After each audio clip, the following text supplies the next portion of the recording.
దొరికిపోయింది కాబట్టి జైలు పోకుండా కాపాడుకునే ప్రయత్నం చేయాలి.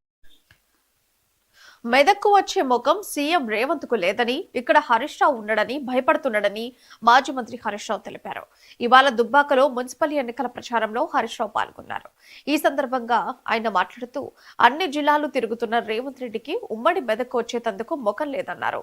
ఎన్నికల ముందు ఇచ్చిన హామీలు, గ్యారంటీలు, గారడీలపై మెదక్ ప్రజలు నిలదీస్తారని, ఇటువైపు చూడటం కూడా లేదు అని ఎద్దేవా చేశారు. ఆయన మెదక్ జిల్లాకు రాలే, అటటు తిరిగిండు, నిజామాబాద్ వేయిండు, కర్నార్ వేయిండు, ఈ పక్కపొంట వరంగల్ వేయిండు, మెదక్కు రమ్మంటే వస్తలేడు.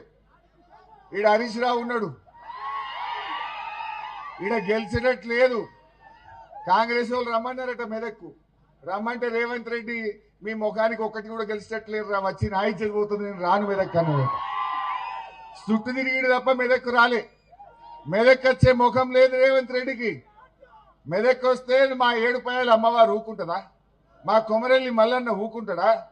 నువ్వు దేవుణ్ణి మోసం చేస్తే ఆ దేవుడు మొదలే మా ఏడుపాయలు అమ్మవారు చాలా పవర్ఫుల్, కొమరెల్లి మల్లన్న చాలా పవర్ఫుల్.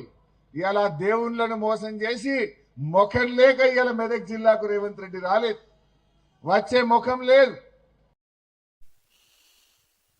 ముఖ్యమంత్రి రేవంత్ రెడ్డిపై కేటీఆర్ చేసిన అనుచిత వ్యాఖ్యలను